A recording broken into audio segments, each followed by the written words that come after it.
the billionaire woke up at midnight, then caught his fiancée dragging the unconscious Maid across. I still remember the sound that woke him up. Not a scream, not a crash, just dragging. A slow, heavy dragging sound coming from the hallway outside his bedroom. Nathan Cole, 32 years old, one of the richest men in Charleston, South Carolina, sat up in the dark and listened. His fiancée's side of the bed was empty. The clock read 12:14 a.m. He told himself it was nothing. He almost went back to sleep, but something in his chest wouldn't let him. So he opened the door, and what he saw made his whole body go cold. But nobody was ready for what happened next. Nathan Cole built his fortune from nothing, starting a small software company in his college dorm room. By 30, he owned half of downtown Charleston. He lived in a white brick mansion on the edge of the harbor, the kind of house people slowed their cars down to look at. Despite his money, Nathan was quiet and kind. He remembered his housekeeper's birthday. He asked the gardener about his grandkids. His maid, Rosa Alvarez, 28 years old, had worked for him for 2 years. She was gentle, hardworking, and always the first one awake in the house. She never complained, even when the work was hard. Nathan trusted her completely. He didn't know she was hiding something painful behind her tired smile every morning. His fiancée, Vivian Marsh, 30 years old, had come into his life 8 months ago. She was beautiful, charming, and always said the right things in front of guests. But Rosa had noticed something the others hadn't. Late at night, Vivian's kindness disappeared like a light switching off. Rosa never said a word, until tonight, when saying nothing almost cost her everything. It started small, a missing bracelet. Vivian blamed Rosa in front of the whole household staff, her voice sharp as glass. "Maybe people who clean houses shouldn't wear jewelry near mine," she said, loud enough for Nathan to hear from the next room. Nathan told Vivian to be more careful with her words. Vivian smiled sweetly and apologized, but her eyes didn't. Then came the broken vase, the missing wine, the late paycheck. Every time, Rosa took the blame quietly. She needed the job. Her son back in Georgia needed his medicine, and this job paid for it. So she stayed silent, even when it hurt. One evening, Nathan's young niece, 7-year-old Ellie, visiting for the weekend, tugged on his sleeve. "Uncle Nathan," she whispered, "Miss Vivian was mean to Rosa.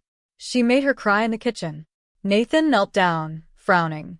"Are you sure, sweetheart?" Ellie nodded seriously. "She said something scary. She said, 'You'll regret staying quiet.'" Nathan brushed it off as a misunderstanding between adults. He had no idea how wrong he was. That night, the house grew unusually quiet. Too quiet. Over the next week, Rosa started calling in sick. When she did come to work, her hands trembled and she avoided eye contact with Vivian completely.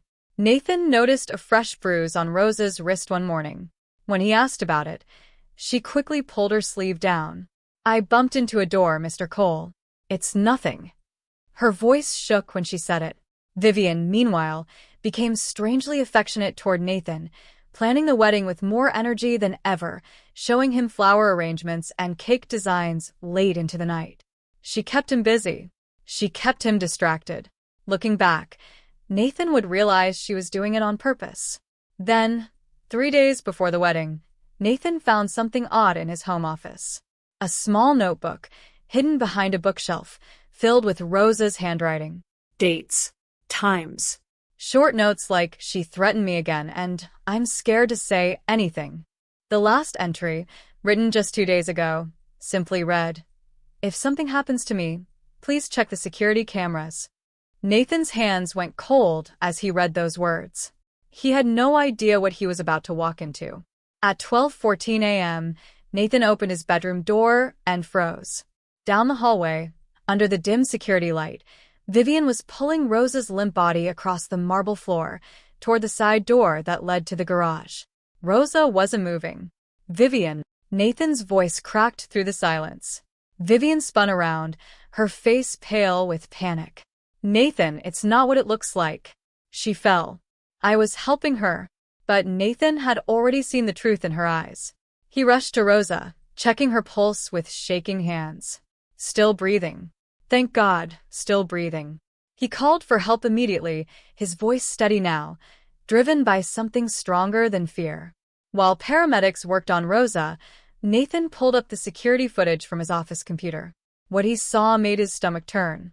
Vivian had confronted Rosa in the hallway, furious that Rosa had threatened to tell Nathan everything, threatened to show him the notebook. In the recording, Vivian shoved her. Rosa hit her head on the corner of the hallway table and fell unconscious.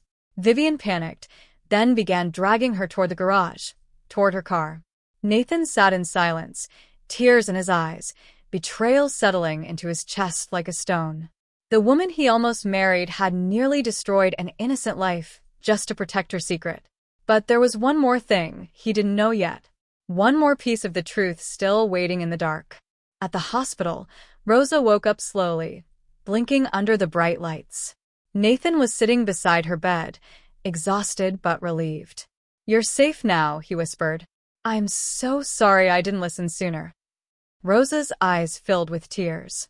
"I was scared no one would believe me," she said softly. "You're rich. She's beautiful. Who is going to believe the maid?" Nathan took her hand gently. "I believe you. And starting today, everyone will know the truth." The police arrived at the hospital that same night. Vivian was arrested for assault, and the full story came out. She had been stealing money from Nathan for months, and Rosa had discovered it. That was the secret Vivian tried so desperately to bury. Weeks later, Rosa returned to work, but everything had changed. Nathan created a new position for her, head of household affairs, with a salary that finally let her bring her son to live with her in Charleston. Little Ellie became fast friends with Rosa's son, the two of them laughing in the garden every weekend, as if nothing bad had ever happened in that house. Nathan never got married that year, but he found something better than a wedding. He found out what real loyalty looked like, quiet, humble, and often unnoticed until it almost disappears.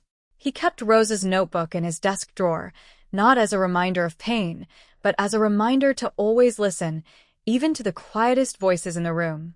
And sometimes, the smallest voice changes the biggest heart. If this story touched your heart, please like this video, subscribe to the channel, and share it with someone who still believes kindness can change the world. We'd love to hear your thoughts, so leave a comment below.